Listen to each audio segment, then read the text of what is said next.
Good morning, friends. Day 47. I have two candle holders here, hoping that it depicts a flame. And today's word is tongue. On day 47, Acts chapter 2, verse 4. All of the apostles were filled with the Holy Spirit and began to speak in other tongues as the Spirit enabled them. The first Pentecost gifted the early disciples with a miracle of communication. When the disciples begin to speak about amazing things that God has done in Jesus Christ, all people in that diverse crowd heard about God's love in their own language. They do not need a translator to understand. It is a miracle accomplished by the Holy Spirit. This may surprise us.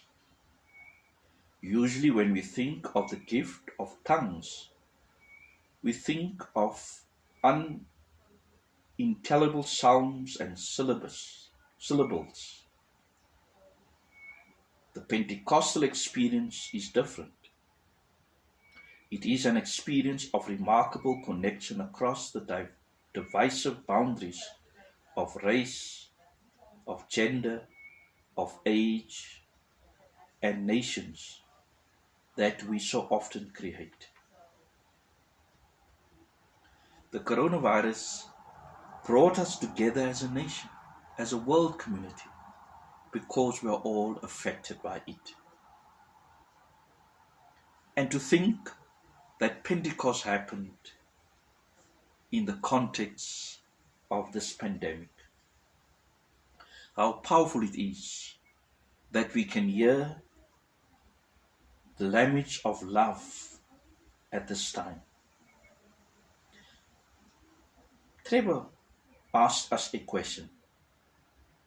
What could this mean for us? And I said, in this diverse context, we yearn to communicate the good news of God's never giving up love in a way that others will understand. That communication means so much more than just getting across some information about Jesus to someone else. Instead, it involves us in the miracle of communication whereby the Holy Spirit makes known through and beyond our words the reality of Jesus Christ to the people where we are. This miracle echoes the experience of the early disciples from that first Pentecost. Without their being caught up in a movement of the Holy Spirit, those disciples would have been unable to effectively communicate Christ to others. Trevor longed for this gift. I hope you and I too long for this gift.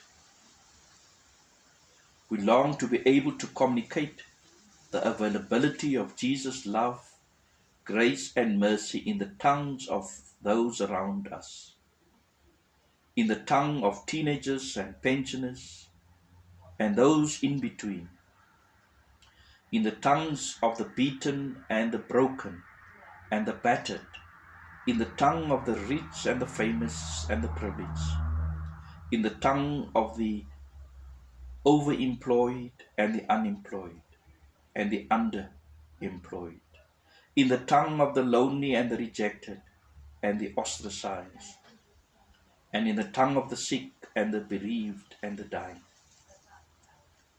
The opportunity to share Christ is endless. If this is your longing to join together today in asking for a greater measure of the gift of the Holy Spirit, who alone can bring about the miracle of communication.